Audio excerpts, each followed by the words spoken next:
18 doctors can't save Billionaire's 75-year-old mother, until the poor maid did the unthinkable. The monitors screamed. 3 cardiologists stood motionless, staring at numbers that made no sense. The woman on the bed, 75, imperious even unconscious, had stopped responding 6 minutes ago. Push another round of methylprednisolone, Dr. Reyes said, but his voice had gone flat. No one moved fast anymore. They tried fast 3 hours ago. 18 specialists. 4 pharmaceutical interventions. 2 experimental protocols approved at 4 a.m. by a hospital board that never convened after midnight, except when the patient's last name opened wings. And still, the billionaire's mother was dying. Arthur Coleman stood at the window, back to the room, phone dark in his hand. He'd made 43 calls in 2 days. He had summoned expertise from Boston, Geneva, Tokyo. He had signed checks without reading them. He had done everything power could do. It wasn't enough.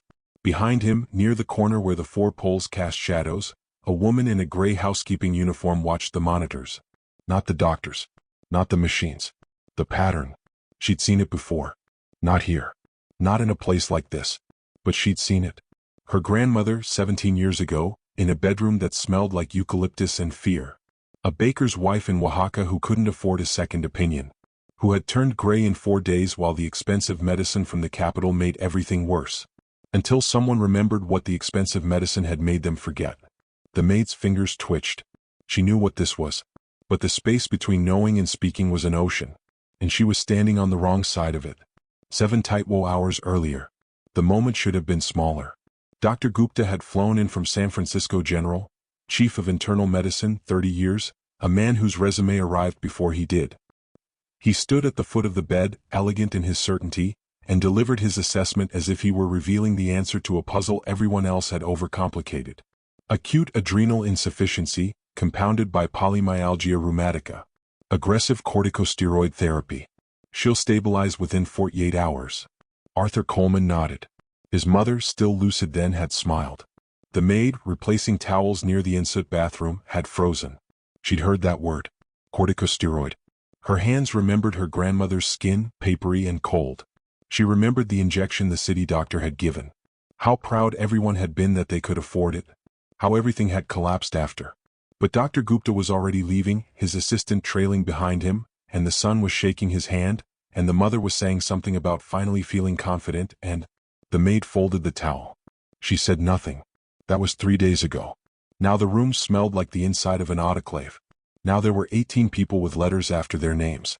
Now Arthur Coleman's confidence had curdled into something that looked like rage but sounded like grief. There has to be something, he said, voice tight, still facing the window. We haven't tried everything. Dr. Reyes glanced at the others. They had tried everything. Everything their training allowed. The maid took 1 step forward. Then stopped. Because Dr. Silverman had just entered, head of endocrinology at Stanford Medical, summoned 90 minutes ago by helicopter. A woman whose TED Talk on autoimmune intervention had 11 million views. She moved to the bedside. Reviewed the charts. Frowned. You've been treating adrenal insufficiency, she said. Correctly, Dr. Gupta replied, too fast. Dr. Silverman's frown deepened. Then why is she in crisis? Silence. The maid's pulse hammered in her throat. She knew why. But knowing and being heard were not the same thing. Dr. Silverman leaned closer to the monitor, then turned sharply to the attending nurse. How much prednisone has she received in the last 72 hours? The nurse checked the log. 80 milligrams. 40 this morning. 40 yesterday afternoon. And before that? She's been on low-dose corticosteroids for 6 months. For the polymyalgia. Dr. Silverman's face changed. Stop the steroids, she said quietly. Dr. Gupta stiffened. That's contraindicated. She's not in adrenal insufficiency, Dr. Silverman interrupted. She's in steroid toxicity. You've been treating the treatment. The room held its breath. Arthur Coleman turned from the window. And in the corner, the maid closed her eyes. She'd known. For 3 days she'd known. This story is about more than medicine. It's about what happens when the people with the most power make the loudest mistakes. And the people with the most truth have the least permission to speak. Where are you watching this from right now? Drop your city or country in the comments. And if this story has already made you feel something, anger, recognition, fear, hope, hit subscribe. Because what happens next will make you question every time you stayed silent when you knew better. Stay with us. This choice changes everything. The gates didn't make a sound when they opened. That was the first thing people noticed about the Coleman estate. Not the gates themselves, bronze, 14 feet tall, custom forged in Portland by an artist whose waiting list was longer than his life expectancy. Not the driveway that curved through oaks older than California's statehood. The silence. Money, real money, didn't announce itself. It exhaled. Los Altos Hills wasn't a neighborhood. It was an altitude. Homes here didn't have addresses you could find on Google Maps. They had names. Legacies. Helipads disguised as tennis courts. The Coleman house sat on 4 acres that rolled gently downward toward a view of the bay that tech executives paid $17 million to almost replicate 3 streets over. The house itself, if you could call something with 12,000 square feet and a wine cellar designed by a man who'd also designed embassies a house, was Mediterranean revival. Cream stone. Terracotta. Bougainvillea that had been trained, not grown. Everything here had been trained. Arthur Coleman stood in his mother's sitting room, phone pressed to his ear, looking at a painting he'd never liked. Something European. Pastoral. A gift from a business partner in Munich who thought Americans needed culture the way they needed vegetables. I don't care if he's in surgery, Arthur said, voice calm, words sharp. Tell him Eleanor Coleman is asking. He'll take the call. He ended it without waiting for a reply. Eleanor Coleman, his mother, the woman whose name still opened doors Arthur's money alone could not, was upstairs in the West Wing in the bedroom she'd occupied since his father's death 9 years ago. She'd woken up 4 days ago with what she'd called a tiredness in her bones. Arthur had called her primary physician within the hour. That was Monday. By Wednesday, the primary had called a specialist. By Thursday, the specialist had called 2 more. Now it was Sunday and there were 5 doctors rotating through the house in shifts, and his mother had stopped making jokes about feeling like a teaching hospital.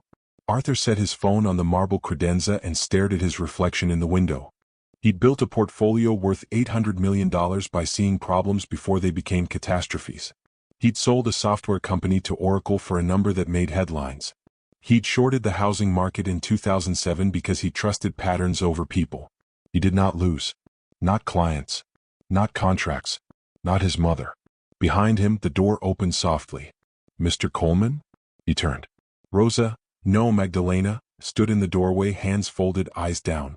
She'd been with the family for 3 years. Maybe 4. His mother had hired her. He approved the payments. Yes. Dr. Patel asked if you'd like tea brought up.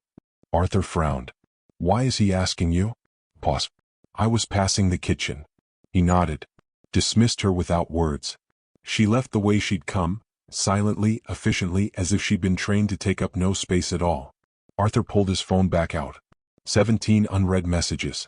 3 from his assistant. 4 from his attorney. 1 from his ex-wife, which he deleted without opening. The rest were from people offering help. He didn't need help. He needed results. Upstairs, in the West Wing, Eleanor Coleman was sleeping under a cashmere throw that had cost more than most people's monthly rent. Her breathing was shallow but steady. The monitors blinked green. Dr. Patel sat in the chair by the window, reviewing notes on a tablet. He was the 4th specialist this week. Rheumatology. Highly recommended. Flew in from Palo Alto. He looked up when Arthur entered. She's stable, Dr. Patel said. The inflammation markers are elevated, but we expected that. The new protocol should start working within 24 hours. Arthur studied his mother's face. She looked smaller than she had a week ago. Grayer. And if it doesn't? Then we adjust. Arthur didn't like that answer. But he nodded. Downstairs, Magdalena was rinsing teacups in the secondary kitchen, the one the family never used. The one that existed so guests wouldn't have to see where food came from. Her hands moved automatically. Soap. Water. Dry. But her mind was upstairs. She'd seen Mrs. Coleman's hands this morning when she'd changed the bedding. Seen the faint tremor. The puffiness around her knuckles. She'd seen it before. Her grandmother. Tia Beatriz. The baker's wife in Oaxaca who'd gotten sick the summer Magdalena turned 16. The doctors had called it arthritis. Inflammation. They'd given her medicine. Strong medicine. Medicine that came in a box with English words and a price that made her grandfather sell his truck. Magdalena's grandmother had taken it for 2 weeks. Then she'd stopped being able to stand. Magdalena set the last cup on the drying rack and stared at her reflection in the window. Outside, the sun was setting over the hills, turning the sky the color of expensive wine. Inside, everything was controlled. Climate, light, sound. But control, Magdalena had learned, was just another word for not yet. Magdalena's alarm went off at 4:47 a.m. Not 4:45. Not 4:50. 4:47 gave her exactly 13 minutes to dress, 8 minutes to walk to the bus stop on Tully Road, and 2 minutes of buffer in case Mrs. Vasquez's dog was loose again. She didn't hit snooze. People who hit snooze had margins. She had minutes. The apartment in East San Jose was dark. Her daughter, Lucia, was asleep in the bedroom they shared, 7 years old, second grade, a drawing of a house taped to the wall above her pillow. For windows, a red door, 2 people holding hands. Magdalena had asked her once why only 2 people. Lucia had said, because it's just us. She pulled on the gray uniform, pants, polo shirt, shoes that cost $40 and would last 6 months if she was careful. She braided her hair in the bathroom with the light off, muscle memory guiding her fingers. In the kitchen, she wrapped 2 tortillas around last night's beans and put them in her bag next to her phone, her bus pass, and the small notebook where she tracked her hours. By 5 a.m. she was walking. East San Jose didn't look like Los Altos Hills. It didn't smell like it either. Here, the air was grease from the taqueria, exhaust from the 101, jasmine from someone's front yard where it grew without permission or design. The houses were small, close together, chain-link fences and bars on windows and children's bikes that never got stolen because everyone knew everyone, and shame was a better lock than steel. Magdalena reached the bus stop at 5:06. 3 other women were already waiting. She knew their faces, not their names. One cleaned houses in Palo Alto. One worked at the Stanford Shopping Center. One did something Magdalena had never asked about. They didn't speak. The bus came at 5:14. It took 43 minutes to reach the transit center. Another bus. Another 26 minutes. Then a 12-minute walk up a hill where there were no sidewalks, just a narrow shoulder and cars that didn't slow down. By 6:35 she was standing outside the bronze gates. She pressed the call button. Waited. The voice through the intercom didn't say hello. It said, service in trance. The gates didn't open. She walked another 200 yards to the side gate, smaller, hidden behind hedges, and pressed a different button. This time the gate clicked. She walked up the service drive, past the garage where Mr. Coleman's 3 cars sat in climate-controlled silence, past the garden where a man she'd never spoken to was already trimming roses in the gray morning light. The service entrance led directly into the mudroom. No one greeted her. By 6:42 she was in the laundry room checking the schedule Mrs. Harding, the house manager, left on the clipboard each night. West Wing, Mrs. Coleman's quarters. Light cleaning only. Do not disturb before 9 a.m. Main kitchen, restock, wipe counters. Mr. Coleman's office, dust, empty trash. Second floor guest suites, full clean. Magdalena pulled on latex gloves and started in the main kitchen. It was the kind of kitchen that appeared in magazines. White marble. Wolf range. Sub-zero refrigerator that cost more than a year of her rent. A sink so deep you could bathe a child in it. No one cooked here. Mrs. Harding ordered meals from a service in Menlo Park. They arrived in insulated bags with reheating instructions printed on cream cardstock. Magdalena wiped down counters that had no crumbs. She restocked a refrigerator that was never empty. She straightened hand towels no one had used. At 7:20 Mrs. Harding came in, heels clicking on tile. Magdalena. She turned. Yes, ma'am. Mrs. Harding was 50-something, blonde, efficient. She didn't make eye contact when she spoke. She looked at the space just above Magdalena's left shoulder, as if she were reading something written in the air. Dr. Patel will need fresh linens in the guest suite by 8. The neurologist arrives at 10, Dr. Mehta from UCSF. She'll need the blue room prepared. Water, coffee service, the usual. Yes, ma'am. And Mrs. Coleman's breakfast tray goes up at 8:30. What? Toast, tea, nothing heavy? Magdalena hesitated. Is there a problem? Mrs. Harding's voice didn't rise. It sharpened. No, ma'am. Yesterday Mrs. Coleman didn't eat the toast. Mrs. Harding's expression didn't change. Then she didn't want it. 8:30. She left. Magdalena stood in the empty kitchen, surrounded by machines that did everything except remember. At 9:15 she was in Mr. Coleman's office. It was smaller than she'd expected the first time she'd cleaned it. Dark wood. Leather. A desk that looked like it had been carved from a single tree. Books on shelves that seemed decorative, spines too straight, pages too crisp. She emptied the trash, 2 protein bar wrappers, a crumpled post-it note with a phone number, a printed email with the subject line Mother, second opinion. She dusted the desk without moving anything. That was the rule. Never move anything. The door opened. She turned too fast, duster still in her hand. Mr. Coleman stood in the doorway looking at his phone. He didn't see her for 3 full seconds. When he did, he stopped. "I thought Mrs. Harding cleaned in here." "She asked me to today, sir." He nodded. Looked back at his phone. "Fine. I need the room in 5 minutes." "Yes, sir." She moved toward the door. He didn't step aside. She stopped. He looked up, noticed, stepped left.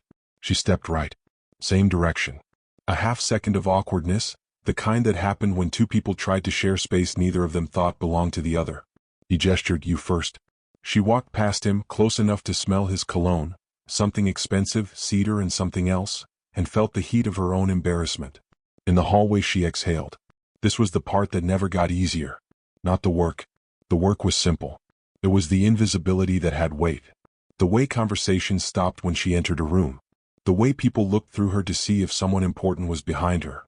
The way her name was always slightly wrong. Rosa, Maria, sometimes just the help. She'd been Magdalena for 34 years. Here she was whoever they needed her to be. At 10:03, she was changing the linens in the blue guest room when she heard voices in the hallway. Not a typical presentation, but given her age and the polymyalgia diagnosis.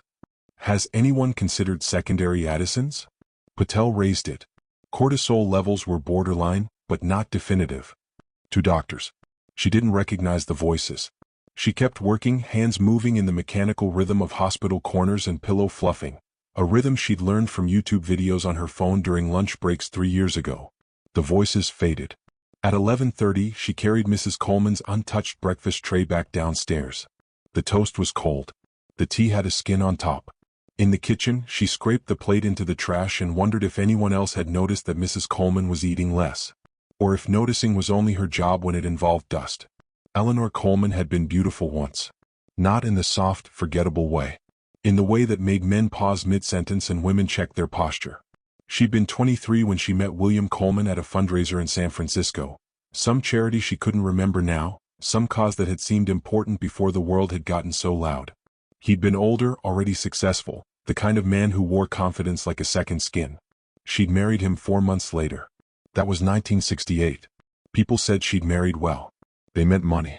But Eleanor had never needed money. Her father had been a federal judge, her mother from Boston Brahmin stock so old it had fossilized into manners and cruelty. She'd married William because he'd looked at her like she was a country he wanted to explore, not a portrait he wanted to own. They'd had 1 child, Arthur. Born in 1971 October, during the first rain of the season. William had died in 2016, a stroke, fast and clean the way he'd done everything. Eleanor had been 66. She hadn't remarried. Hadn't even dated. She'd moved into the West Wing, turned the East Wing into a library, and spent her mornings reading and her afternoons on calls with the boards of 3 nonprofits she'd helped build. She knew her name still opened doors Arthur's money couldn't. She didn't abuse it, but she didn't apologize for it either. Now at 75 she was sick. And sickness, she discovered, was the great equalizer no one warned you about. Magdalena had met Mrs. Coleman on her second day of work. She'd been cleaning the upstairs hallway, vacuuming, which meant headphones in, music low, when a door had opened. Mrs. Coleman had stood there in a silk robe the color of champagne, hair silver and perfect, looking at Magdalena with an expression that wasn't rude but wasn't kind either. Curious. "You're new," Mrs. Coleman had said. Magdalena had pulled out her earbuds. "Yes, ma'am. I'm sorry, I didn't mean to." "It's fine." Mrs. Coleman had waved a hand. "What's your name?" "Magdalena. Magdalena." She'd repeated it, testing the syllables. "That's lovely. Are you from Mexico?" "Yes, ma'am." "Oaxaca." Mrs. Coleman had nodded, as if filing the information somewhere. "I've never been. I hear it's beautiful." "It is." Pause. "Well, carry on." She'd closed the door. That had been 3 years ago. Since then, their interactions had been polite, spare, transactional. Mrs. Coleman said good morning when they passed in the hallway. She sometimes asked Magdalena to bring her tea. Once, she'd asked if Magdalena had children. One, Magdalena had said. "A daughter." Mrs. Coleman had smiled. "Arthur was an easy baby. I was lucky. That was all." But there had been small moments. Once, Magdalena had been cleaning Mrs. Coleman's sitting room and had noticed a book left open on the side table. Something in Spanish, Garcia Marquez, and Mrs. Coleman had come in and seen her looking. Do you read him? She'd asked. I've tried. It's hard. It's supposed to be.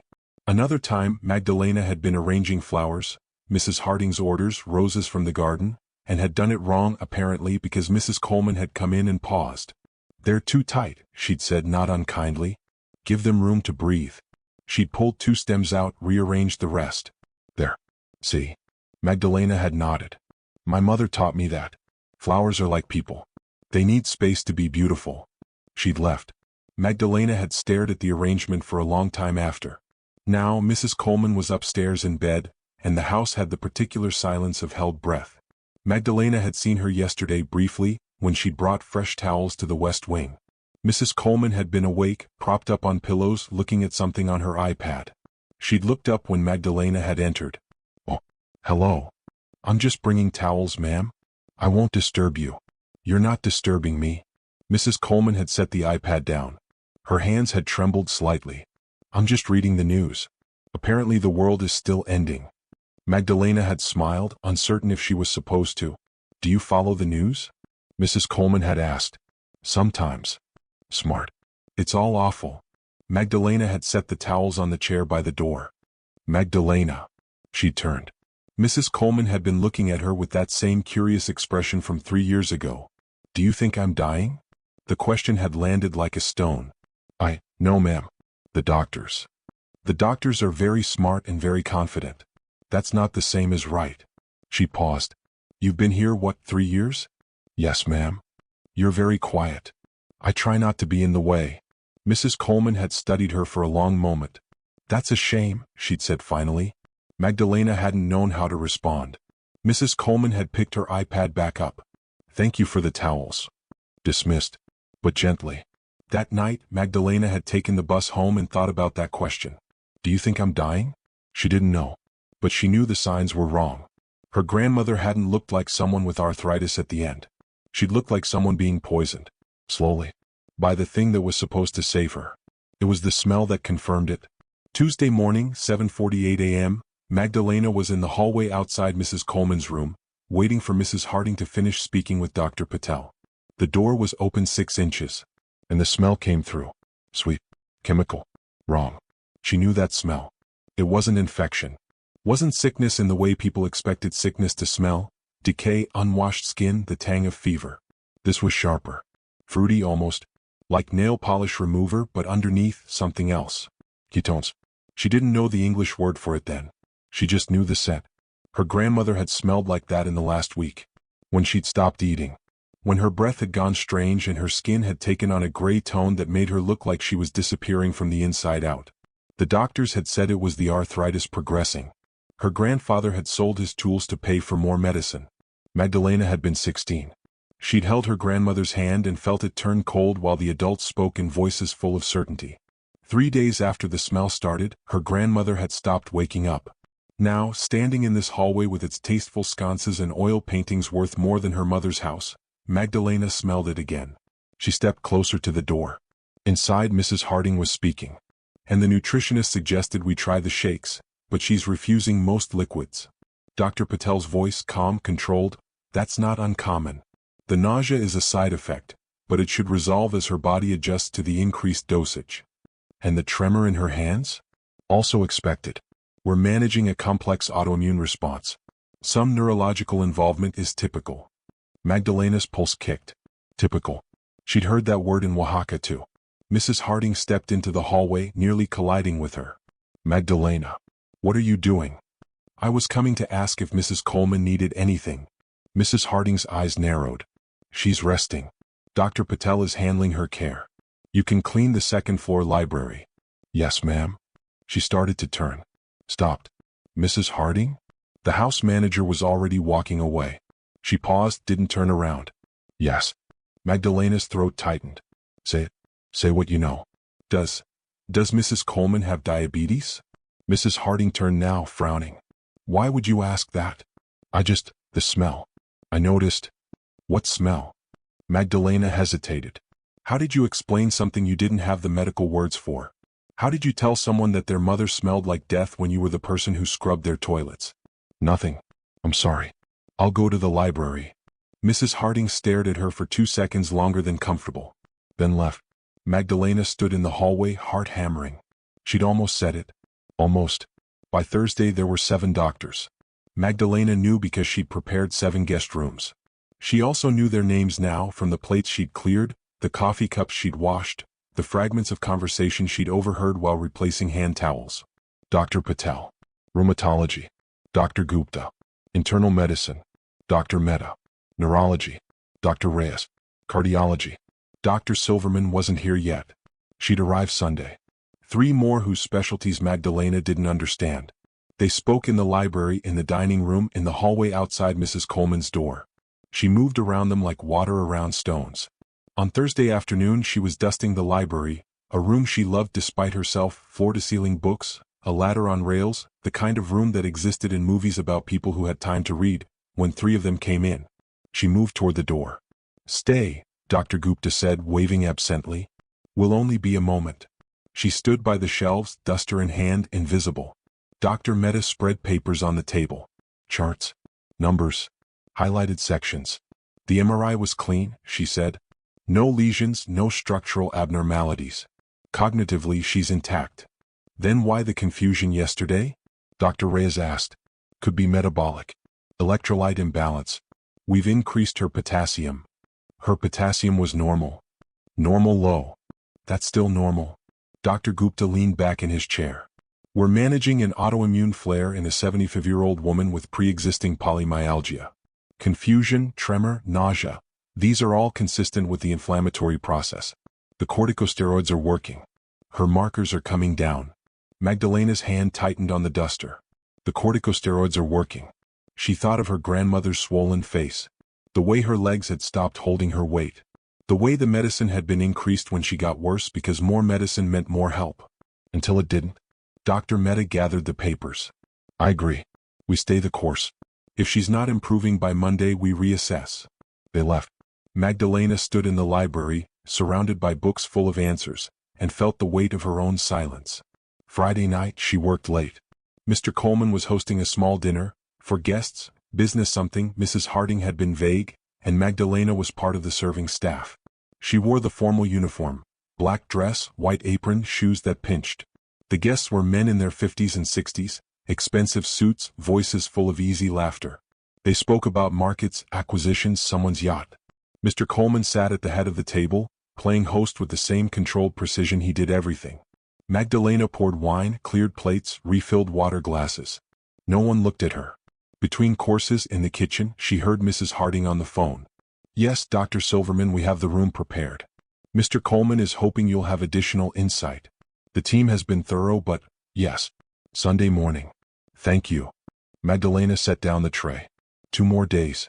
2 more days of watching Mrs. Coleman get worse while people with degrees and confidence said words like consistent and expected and managing. She thought about her daughter's drawing. The house with 2 people. She thought about her grandmother's funeral. How small the coffin had seemed. She thought about the smell. And she made a decision. Saturday morning before her shift, Magdalena went to the library. Not the Coleman Library. The public library in San Jose, the one near the bus station. She used the computer in the corner, the one that always smelled like the old man who used it before her, and she typed slowly, carefully. Corticosteroid toxicity symptoms. The search results filled the screen. She read. Confusion. Tremor. Nausea. Muscle weakness. Mood changes. Increased thirst. Fruity breath. Her hands went cold. She clicked another link. Then another. Steroid-induced diabetes. Cushing's syndrome. Adrenal crisis caused by sudden steroid withdrawal. Every symptom. Every sign. She printed 2 pages, 20 cents she didn't have to spare, and folded them carefully into her bag. That afternoon she worked in the West Wing. Mrs. Coleman was asleep. Magdalena changed the water in the flowers by the window, emptied the small trash bin, straightened the magazines no one was reading. She looked at the woman in the bed. Smaller now. Grayer. Her hands, resting on top of the blanket, were swollen at the knuckles. Magdalena set down the trash bin. She walked to the door. Stopped. Turned back. "Mrs. Coleman?" No response. She stepped closer. "Mrs. Coleman, I need to tell you something." The older woman's eyes fluttered but didn't open. Magdalena's voice dropped to a whisper. "I think the medicine is wrong." "Nothing." She stood there for 10 more seconds, heart pounding, waiting for something, permission, acknowledgement, a sign. Mrs. Coleman's breathing stayed shallow and even. Magdalena left the room. In the hallway, she leaned against the wall and closed her eyes. She tried. She tried, and it hadn't been enough, and now she had to decide if trying again meant risking everything. The job. The income. The ability to keep her daughter in a place with 4 windows and a red door. Or risking the life of a woman who'd once told her that flowers needed space to breathe. She didn't know which risk was greater. But she knew she was running out of time to choose. Sunday morning arrived with fog. It clung to the hills like something alive, turning the estate into an island floating in gray. Magdalena watched it from the bus window on her way up, thinking about how easy it was to feel lost when you couldn't see the ground. By 7:15 a.m. the house was already different. There were cars in the circular drive, expensive cars, the kind that didn't advertise their cost because they didn't need to. A black Mercedes. A silver Tesla. A Range Rover that looked like it had never seen dirt. Inside, the energy had changed. Mrs. Harding moved through the hallways with clipboard precision, directing a catering staff Magdalena had never seen before. Someone was setting up the formal dining room. Someone else was arranging chairs in the library. Magdalena. Mrs. Harding appeared beside her, seemingly from nowhere. You'll be working the 2nd and 3rd floors only today. Stay out of the main rooms. Dr. Silverman is conducting a full case review with the medical team. Yes, ma'am. And if anyone asks you anything, you refer them to me. Understood. Yes, ma'am. Mrs. Harding left. Magdalena climbed the stairs to the 2nd floor, where the guest rooms were, where the doctors who'd been staying in the house had slept and showered and left towels on bathroom floors. She could hear voices from below. Professional voices. Confident voices. The kind of voices that didn't expect to be wrong. Dr. Sarah Silverman arrived at 9:03 a.m. Magdalena knew because she was cleaning the hallway bathroom when she heard the commotion downstairs. Greetings, introductions, the particular tone people used when someone important entered a room.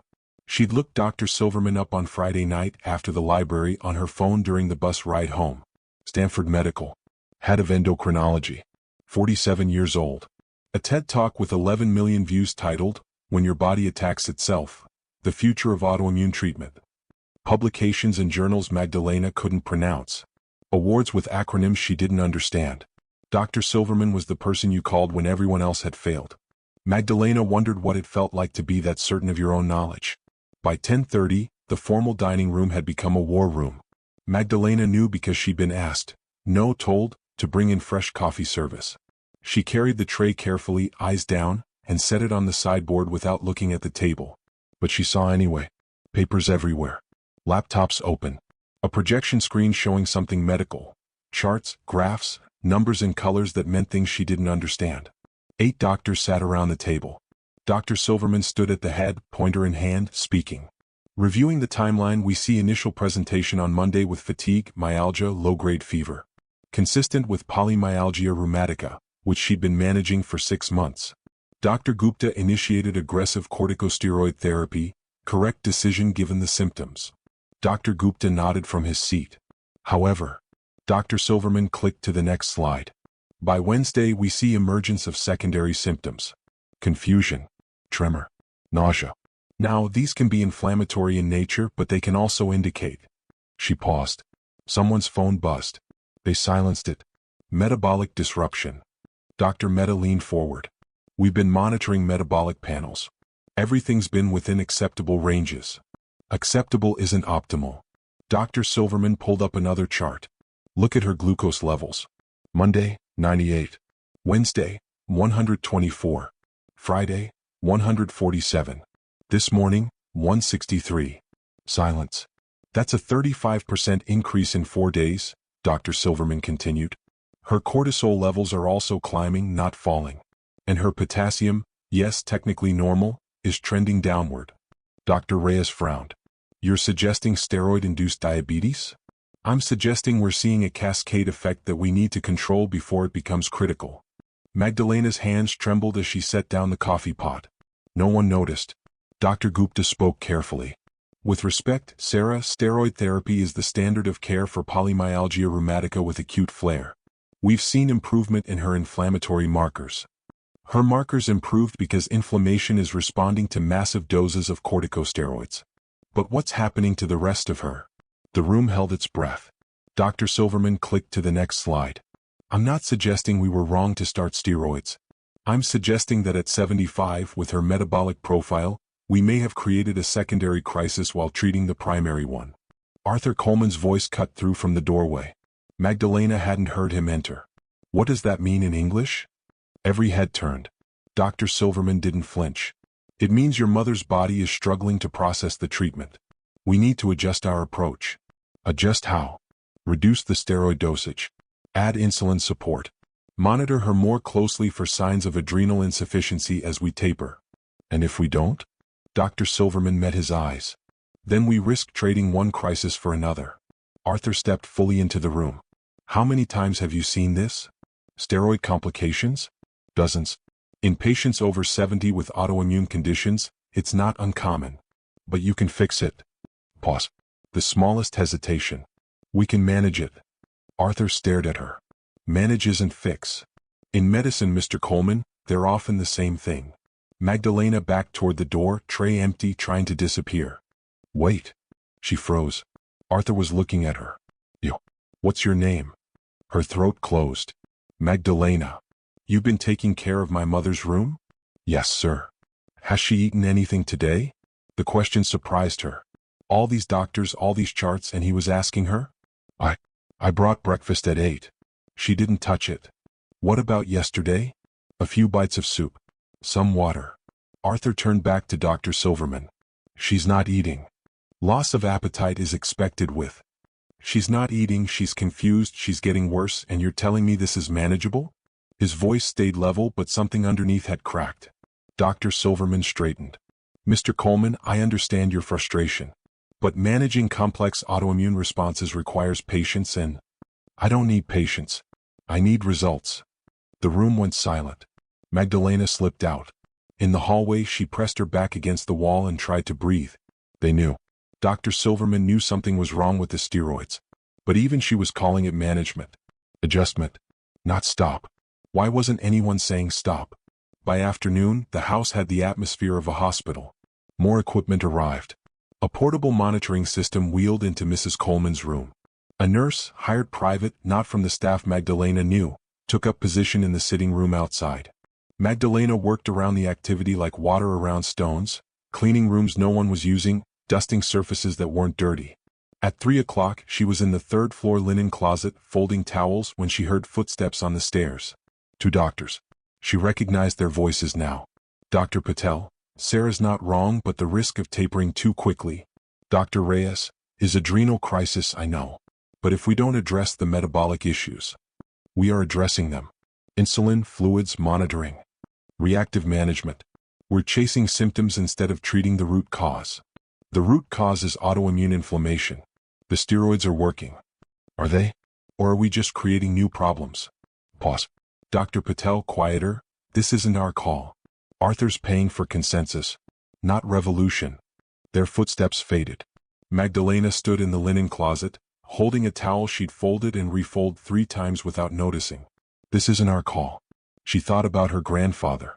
How he trusted the city doctor because the city doctor had certificates on his wall and a leather bag, in a way of speaking that made doubt seem like disrespect. How he'd sold his truck, his tools, his pride. How he believed that more medicine meant more hope. Until there was no more hope to buy. That evening, Magdalena's shift should have ended at 6 o'clock. Mrs. Harding asked her to stay until 8 o'clock. Extra hands. Doctor's orders. She called her neighbor, Mrs. Chin, who sometimes watched Lucia when Magdalena's hours ran long. Mrs. Chin said okay, but reminded her that tomorrow was a school day and Lucia needed her homework checked. Magdalena said she knew. She hung up and felt the familiar weight of owing someone something she couldn't repay except with future favors. At 7:30, she brought dinner trays to 2 of the doctors still working in the library. They didn't look up when she entered. At 7:45, she passed Mrs. Coleman's room. The door was open. The nurse sat in a chair reading something on her phone. Inside, on the bed, Mrs. Coleman was awake. Barely. Her eyes were open but unfocused, staring at something on the ceiling that wasn't there. Magdalena stopped in the doorway. Mrs. Coleman? The nurse looked up, startled. She's resting. You shouldn't. I just wanted to check if she needed water. She has water. Magdalena nodded. Started to leave. Magdalena. She turned. Mrs. Coleman's voice was thin, cracked, but present. Yes, ma'am? What day is it? The question landed wrong. It's Sunday, ma'am. Mrs. Coleman frowned as if trying to solve a puzzle. Sunday, she repeated. Arthur was supposed to call. He's downstairs, ma'am. He's here. No. Mrs. Coleman's eyes drifted. He's in Boston. For the meeting. He said he'd call on Sunday.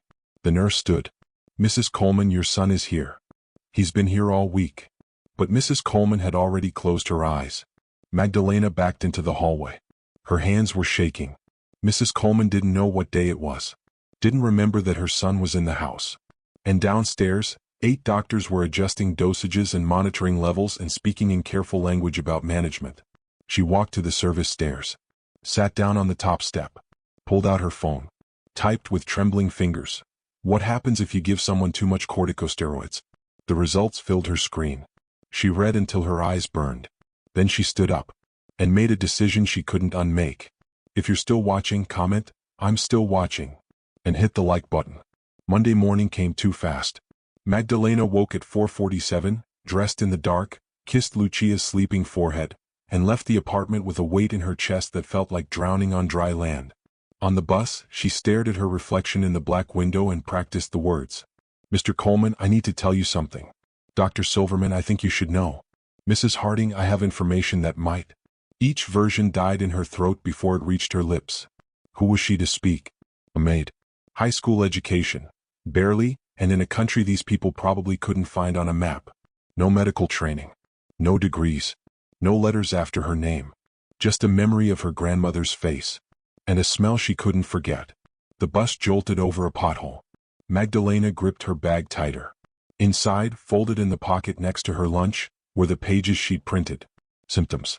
Warnings. Medical terms she'd looked up and written phonetically in the margins so she could pronounce them if she needed to. If she needed to. When she needed to. The bus reached her stop at 6:11. She walked up the hill in the dark, rehearsing words that kept evaporating. The house was quieter than yesterday. Some of the cars were gone. The catering staff was gone. The war room intensity had downshifted into something that felt like waiting. Magdalena checked the schedule. West Wing, Mrs. Coleman's quarters. Nurse on duty. Minimal disruption. Main kitchen restock. Mr. Coleman's office. Do not enter without permission. She started in the kitchen. Mrs. Harding came in at 7:03, earlier than usual, looking like she'd slept in her clothes. Magdalena. Good. I need you to prepare the guest suite on 3. Dr. Chin is arriving this afternoon, pulmonology consult. Fresh everything. And make sure the humidifier is working. Yes, ma'am. Mrs. Harding poured coffee, drank it standing at the counter, staring at nothing. Magdalena rinsed a dish that was already clean. Mrs. Harding? Ma'am? How is Mrs. Coleman? Mrs. Harding looked at her, really looked for the first time in days. Why are you asking? The question wasn't hostile. Just tired. Magdalena chose her words carefully. I've been taking care of her room. I noticed she seems worse. She's very sick. I know. I just wondered if the doctors are doing everything they can. Mrs. Harding set down her mug. Everything. Do you understand? It wasn't a question. Magdalena nodded. Mrs. Harding left. The kitchen felt colder. At 10 o'clock, Magdalena was cleaning the third-floor bathroom when she heard voices in the hallway. Mr. Coleman. And someone else. She recognized the second voice from yesterday. Dr. Silverman. Not comfortable increasing the dosage further without seeing improvement in her mental status. Then what do you suggest? Mr. Coleman's voice was controlled, but barely. We continue the current protocol. Add cognitive monitoring. If she's not clearer by Wednesday, we consider alternative diagnoses. Alternative to what? You said it was the steroids causing metabolic issues. It could be. But it could also be encephalopathy, early dementia, a dozen other. My mother doesn't have dementia. She was fine 2 weeks ago. I'm not saying she has dementia, Mr. Coleman. I'm saying we need to keep an open diagnostic window. Pause. You don't know what's wrong with her. We know she has polymyalgia rheumatica with a complicated response to treatment. We're managing. Stop saying managing. His voice cracked. She's my mother. Not a portfolio. Silence. Then footsteps. Moving away. Magdalena stood in the bathroom, spray bottle in hand, frozen. You don't know what's wrong with her. But she did. She knew. And she was scrubbing toilets while the woman who'd told her flowers needed space to breathe was forgetting what day it was. She set down the spray bottle, walked to the sink, looked at her reflection. Her grandmother had been dead for 17 years. But Magdalena could still remember the exact weight of her hand. The way her wedding ring had gotten loose. The way her voice had gotten smaller. The way the adults had spoken around her, over her, about her, but never to her. "How are you feeling, abuela?" Don't bother her with questions. But she's awake. The doctor said she needs rest. Rest. Medicine. Time. Until there was no more time. Magdalena dried her hands. Walked into the hallway. Mr. Coleman was gone. Dr. Silverman was standing by the window at the end of the hall, phone to her ear, speaking quietly. Magdalena walked past her to the service stairs. Down to the second floor. Down to the first. She found Mrs. Harding in the office, typing something on her computer. "Mrs. Harding?" The house manager didn't look up. "Yes. I need to speak with Mr. Coleman." Now she looked up. "About what?" "About Mrs. Coleman." Mrs. Harding's expression hardened. "Magdalena, Mr. Coleman is dealing with a family medical crisis. He doesn't have time for. I know what's wrong with her." The words came out before she could stop them. Mrs. Harding stared. "Excuse me?" Magdalena's pulse hammered. "I know what's making her sick. You're a housekeeper." "I know. You have no medical training." "I know. Then what exactly do you think you know?" Magdalena pulled the folded papers from her pocket. Set them on the desk. Mrs. Harding looked at them like they were something that might bite. "What is this?" "Information. About corticosteroid toxicity. The symptoms match. The symptoms are being managed by 8 specialists, including one of the top endocrinologists in the country. But they're not stopping the medicine. They're adding more medicine. And she's getting worse." Mrs. Harding stood. "This is completely inappropriate. Please, just let me talk to." "No." Mrs. Harding's voice went cold. "You will not bother Mr. Coleman with internet conspiracies while his mother is fighting for her life. You will do your job, Magdalena. The job you were hired to do. Which is not practicing medicine." "I'm not trying to practice medicine. I'm trying to." "You're trying to overstep. Badly." Mrs. Harding pointed to the papers. "Take those and throw them away. And if I hear that you've tried to speak to Mr. Coleman or any of the doctors about Mrs. Coleman's treatment, you will be terminated. Immediately. Are we clear?" The room spun. Terminated. No job. No income. No way to pay rent. Lucia's school. Lucia's food. Lucia's everything. Magdalena picked up the papers with shaking hands. "Are we clear?" Mrs. Harding repeated. "Yes, ma'am." "Good. Now go prepare the 3rd floor suite. Dr. Chen will be here at 2. Magdalena left. In the hallway she leaned against the wall and tried to breathe. She tried to speak. And she'd been silenced. Not because she was wrong. Because she wasn't allowed to be right. The rest of the day passed in a fog. She prepared the suite. Changed linens. Restocked supplies. Moved through the house like a ghost, invisible and irrelevant. At 2 o'clock, Dr. Chen arrived. A woman in her 60s, gray hair, efficient handshake, rolling suitcase that probably cost more than Magdalena's monthly rent. At 3:30, there was another meeting in the library. Magdalena wasn't asked to bring coffee this time. At 5 o'clock, her shift ended. She took the bus home in silence, the folded papers still in her pocket, feeling like evidence of her own irrelevance. Lucia was at the kitchen table doing homework. "Mommy."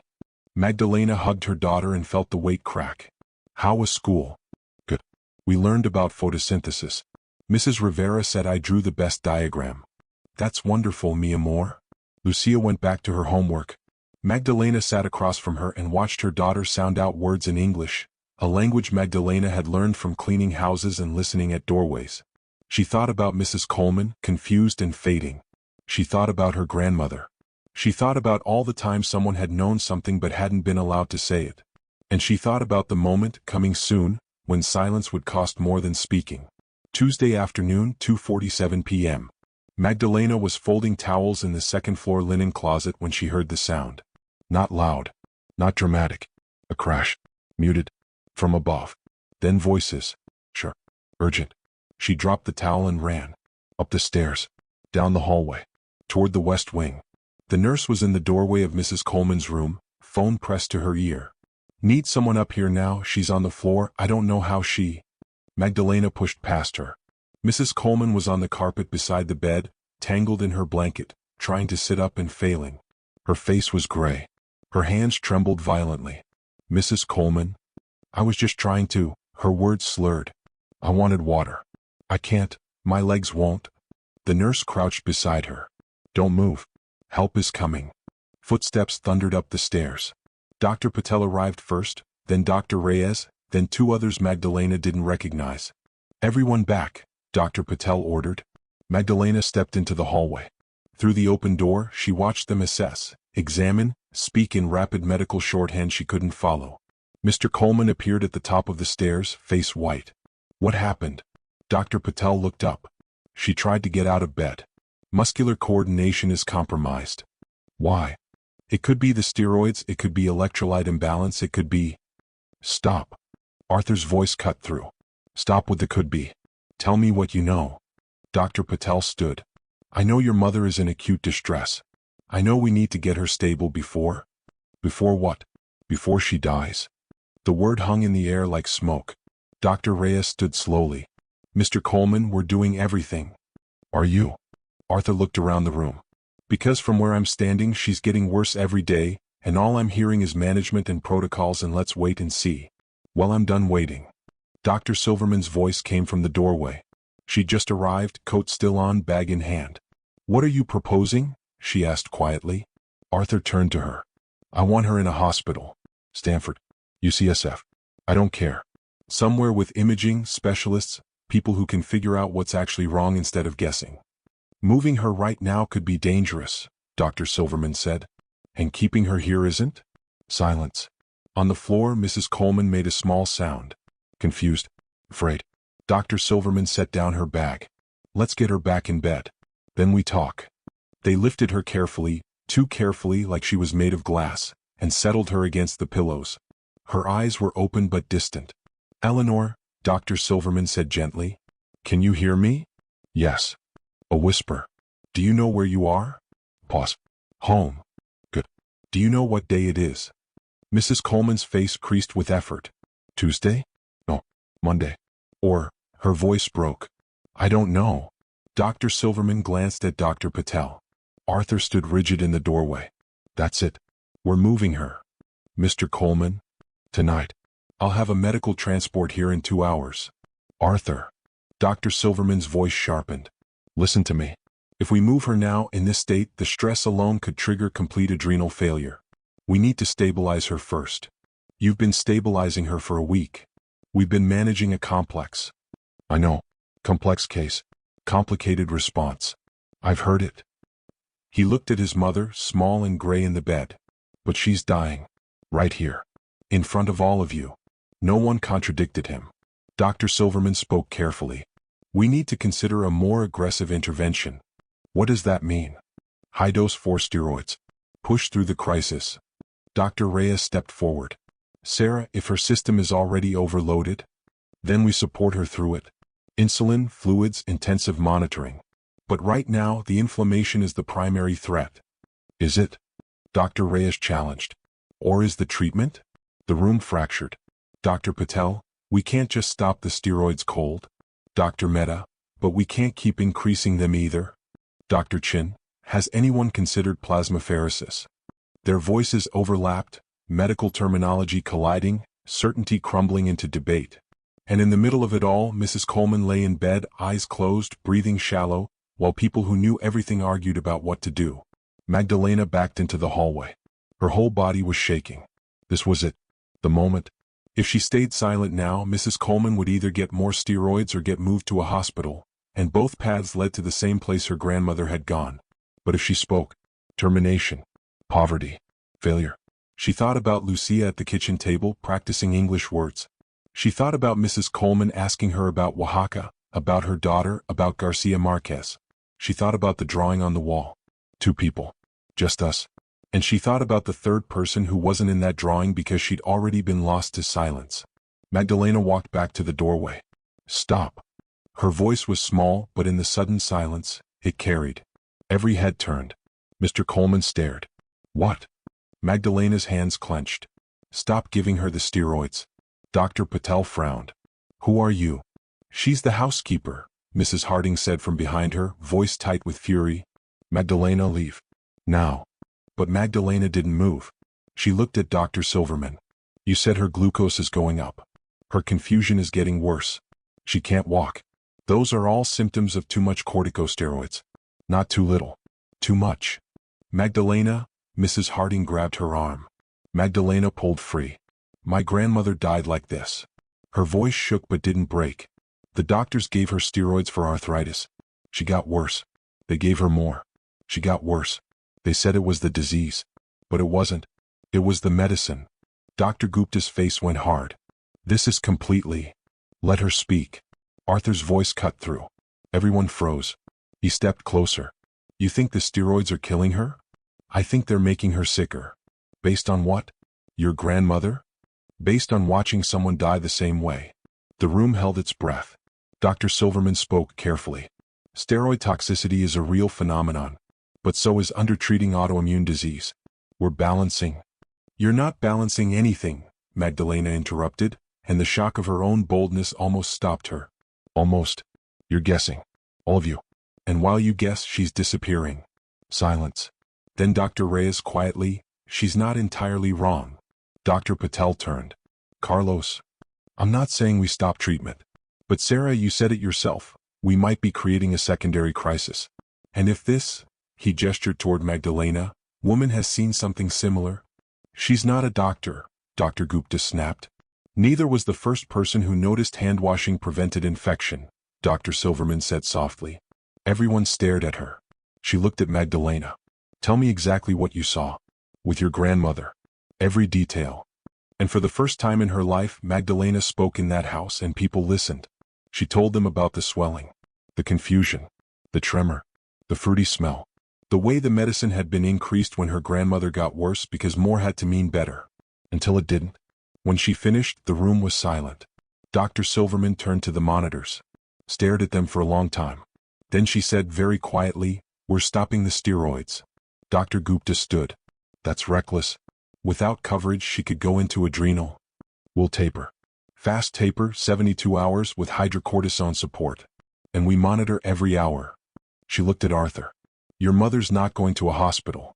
Not yet. But we're changing course. Based on the maid's advice? Dr. Patel's voice was incredulous. Based on evidence we should have waited more heavily 3 days ago.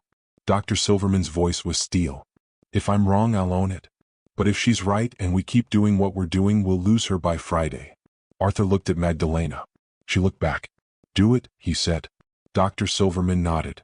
Started giving orders. The room erupted into controlled chaos. New protocols, new plans, nurses called, equipment adjusted. Magdalena backed into the hallway. Mrs. Harding was there, face white with rage. My office. Now. Magdalena followed. She'd spoken. She'd broken every rule. And she didn't know yet if she'd saved a life or just ended her own. Mrs. Harding closed the office door with a sound like a judge's gavel. Magdalena stood in the center of the room, hands clasped, waiting for the sentence she knew was coming. Sit. She sat. Mrs. Harding remained standing, arms crossed, looking down at her the way a prosecutor looks at someone caught red-handed. Do you have any idea what you just did? You interrupted a medical consultation. You contradicted multiple doctors in front of a client. You made medical claims without any authority whatsoever. Mrs. Harding's voice was surgical. You violated every single boundary of your employment. Magdalena's throat tightened. I know. Do you? Because from where I'm sitting, you just committed professional suicide. The words hung between them. Magdalena found her voice. Mrs. Coleman was dying. Mrs. Coleman is dying. She has a serious autoimmune condition being treated by some of the best doctors in the country, who were making her worse. According to you. According to what I've seen. Mrs. Harding leaned forward. You're a housekeeper, Magdalena. You clean rooms. You do laundry. You don't diagnose patients. You don't contradict physicians. And you certainly don't insert yourself into life or death medical decisions. Someone had to. The words came out quieter than she'd meant, but they landed hard. Mrs. Harding straightened. I warned you. Yesterday. I told you explicitly not to involve yourself in Mrs. Coleman's care. I know. And you did it anyway. Yes. Why? The question caught Magdalena off guard.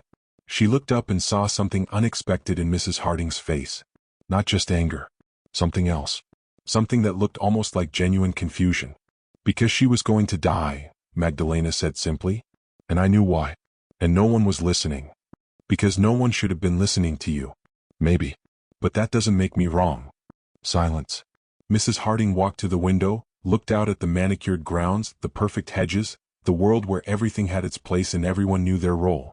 When she spoke again, her voice had changed. Still hard, but something underneath had shifted. My sister died of lupus, she said quietly. 7 years ago. She was 41. Magdalena didn't speak.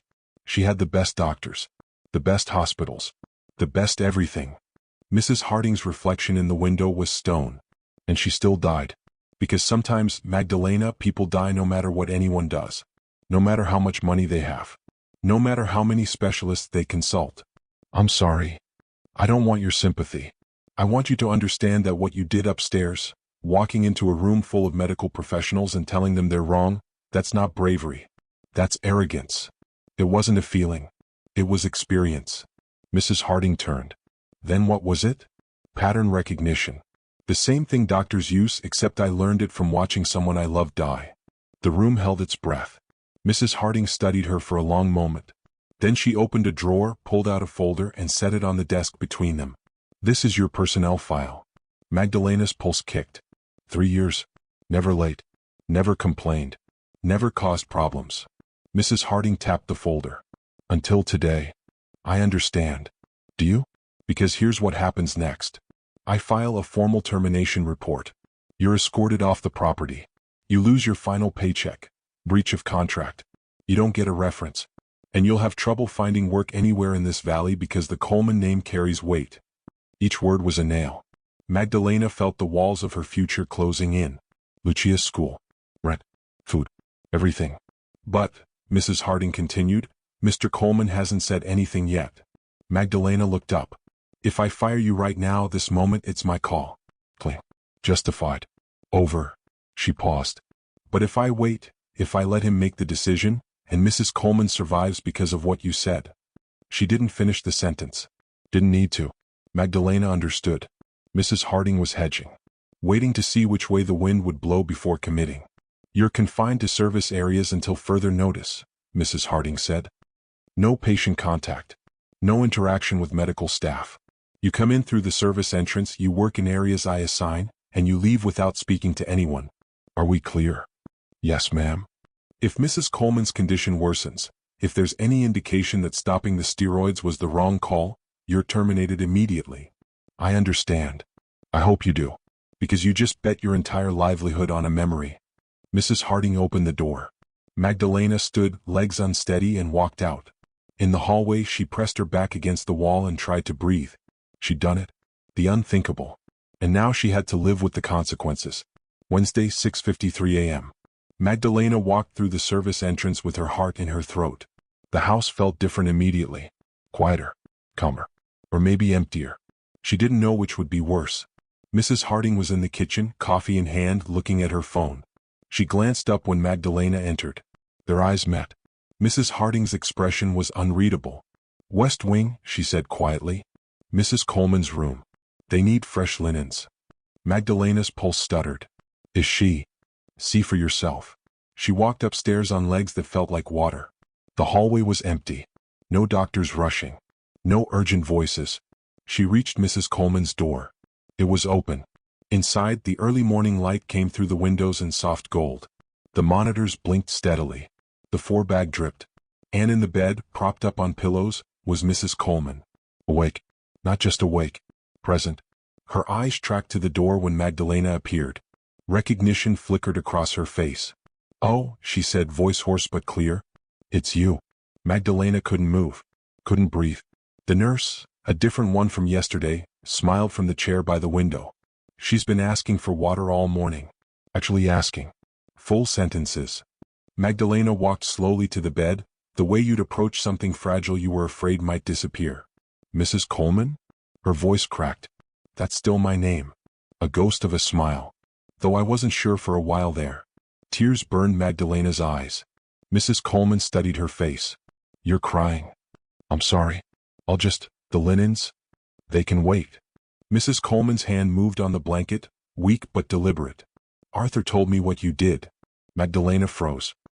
He said you stood in a room full of doctors and told them they were killing me. I'm sorry, I didn't mean. Don't apologize. Mrs. Coleman's voice was still thin, but the steel underneath was back. Were you right? Magdalena looked at the monitors. Before. The woman who, 3 days ago, hadn't known what day it was. I think so. Dr. Silverman thinks so too. She came by this morning. Told me my glucose dropped 40 points overnight. Said the confusion is clearing. The tremor is better. She paused. Said I'm lucky you were here. The words landed like stones in still water. I just remembered my grandmother, Magdalena whispered. Then your grandmother saved my life. Magdalena pressed her hand to her mouth, trying to hold in the sound that wanted to escape. Mrs. Coleman's eyes drifted closed, then open again. How old was she when she died? 68. Young. She was quiet for a moment. What was her name? Soledad. Soledad. Mrs. Coleman repeated it softly. Tell me about her. And standing in that room, while the morning light grew stronger and the monitors beeped their steady rhythm, Magdalena told this woman who'd never been to Oaxaca about the woman who'd never left it. About her grandmother's hands strong from making tortillas. About her laugh, loud and unashamed. About the way she'd sung while she worked, songs from when Mexico was still Spanish, passed down through generations of women who'd survived by remembering. About how she'd gotten sick. How the medicine had come from the city. How everyone had been so proud they could afford it. How no one had questioned the doctors. How she died on a Tuesday morning with half the village in her bedroom, while the medicine dripped into her arm. When Magdalena finished, Mrs. Coleman's eyes were wet. You tried to tell them, she said. About her. Didn't you? Magdalena nodded. And they didn't listen. I was 16. And she was poor. In a place where poor people died all the time. And the doctor had credentials. Credentials aren't the same as wisdom. No. But you listened. When it mattered. Mrs. Coleman's hand reached out, trembling. Thank you. Magdalena took it carefully. They stayed like that for a long moment, two women separated by everything except the thing that mattered most. Someone had been dying. Someone had remembered. And someone had spoken. 3 weeks later. The fog had lifted from Los Altos hills, leaving everything sharp-edged and clear. Magdalena stood at the bus stop at 5:14 a.m., waiting. But not for long. At 5:17 her phone buzzed. A text from Mrs. Harding. Coleman sending car. Be ready in 5 minutes. She stared at the message. 3 weeks ago she'd been threatened with termination. Now a car was coming. At 5:22, a black sedan pulled up. Not a limousine. Not ostentatious. Just quietly expensive. The driver nodded. Ms. Reyes? Her last name. Not the help. Not the maid. Her name. She got in. The house had changed. Or maybe she had. She walked through the service entrance, still the same path, but it felt different now. Less like sneaking. More like arriving. Mrs. Harding met her in the mudroom. Conference room. 8 o'clock. What's this about? Mr. Coleman wants to discuss your new role. New role. The words hung in the air like an unfamiliar language. At 8 o'clock, Magdalena walked into the conference room she'd only ever seen while setting up coffee service. Arthur Coleman sat at the head of the table. Dr. Silverman was there via video call on a large screen. And Mrs. Harding sat with a tablet ready to take notes. Sit, Arthur said. Not unkindly. Magdalena sat. He studied her for a moment. 3 weeks ago you saved my mother's life. The doctors. Let me finish. His voice was firm but not harsh. 3 weeks ago you saw something 8 specialists missed. You spoke up when you had every reason to stay silent. You risked your job, your income, everything. Because you noticed. Magdalena didn't know what to say. Dr. Silverman has spent the last 3 weeks reviewing my mother's case. She's publishing a paper about it. Pattern recognition in non-medical observers. The importance of lived experience in diagnostic contexts. On screen, Dr. Silverman nodded. And I've cited you by name. With your permission. Yes. Of course. Arthur leaned forward. Here's what I'm proposing. We create a new position. Patient advocate. Your job would be to observe, to notice, to speak up when something feels wrong. Not to practice medicine, you'd work alongside the medical team, not instead of them. But to be the person in the room who remembers that patients are people, not just data points. Magdalena's pulse hammered. I don't have any training. You have what matters more. You pay attention. You care. And you're not afraid to speak truth to power. He paused. The salary would be $60,000 a year. Benefits. Flexible hours. Silence. Then Dr. Silverman spoke from the screen. Magdalena, I've been talking to colleagues at other hospitals about this idea. About the gap between what doctors are trained to see and what patients experience. There's real interest in creating positions like this. You could be the first. But I'm nobody. You're somebody who saved a life by remembering. Mrs. Harding's voice was quiet. That's not nobody. Magdalena looked around the table. A billionaire who'd realized money couldn't buy every answer. A doctor who'd learned that credentials didn't guarantee wisdom. A house manager who'd had to recalibrate what competence looked like. All of them looking at her like she had something to offer. I need to think about it, Magdalena heard herself say. Arthur nodded. Fair. Take a week. That afternoon, Magdalena sat with Mrs. Coleman in the sitting room of the West Wing. Mrs. Coleman was reading Garcia Marquez, and Magdalena was technically there to bring tea. But she'd been sitting for 20 minutes, and neither of them had mentioned the tea. What are you going to tell him? Mrs. Coleman asked. I don't know. You're afraid. Terrified. Of what? Of being wrong. Of everyone realizing I'm not qualified. Of mattering and then failing. Mrs. Coleman set down her book. I asked Arthur to offer you this position. I told him you'd saved my life. That you'd seen me when everyone else was looking at my blood work. She paused. You're not being offered this because anyone feels sorry for you. You're being offered it because you're good at something that matters. Magdalena looked out the window. My grandmother used to say that dignity doesn't come from what you do. It comes from doing it with your whole heart. She was wise. She was a baker's wife who never learned to read. And you're a mother who saved a life with nothing but memory and courage. Mrs. Coleman's eyes held hers. Which one of you needs credentials? The question settled between them, soft and certain. 1 week later, Magdalena stood outside the conference room, looking at a photo on her phone. Lucia holding a certificate. Most improved in math. She opened the door. Arthur looked up. You have an answer? Yes, I want to do it. But I have conditions. His eyebrows rose. I want training. Real training. So when I notice something, I can communicate it in ways doctors will hear. And I want this to be bigger than just your family. I want it to go to hospitals. To clinics. To places where people like me work. Arthur stood, extended his hand. Welcome to the team, Ms. Reyes. That night, Magdalena took the bus home. She walked into the apartment at 7:30. Lucia was at the table doing homework. Mommy. While the rice cooked, she looked at the drawing still taped to the wall. 2 people. A house with a red door. Just us. But that wasn't quite right anymore. Because now there were others. Remembered grandmothers. Spoken truths. Magdalena called Lucia to dinner. They sat together, eating a meal that tasted like history and hope. Through the window she could see the lights spreading below. Somewhere out there, someone was noticing. Gathering courage to speak. Her grandmother would have been proud. If this story made you feel something, anger at how close we came to losing Eleanor, recognition of your own moments of silence, hope that speaking up can matter, then do 2 things. First, subscribe. Because there are hundreds of stories like this. Stories where systems fail and individuals save lives. Stories that need to be told. Second, comment below and tell us, have you ever known something important but been afraid to speak up? What stopped you? What would it take for you to speak anyway? And if you're reading this but won't subscribe, tell us why in the comments. Seriously, we want to know what would make you hit that button. Because just like Magdalena's voice mattered in that room full of doctors, your voice matters here. The truth doesn't care who speaks it. It only cares that someone does.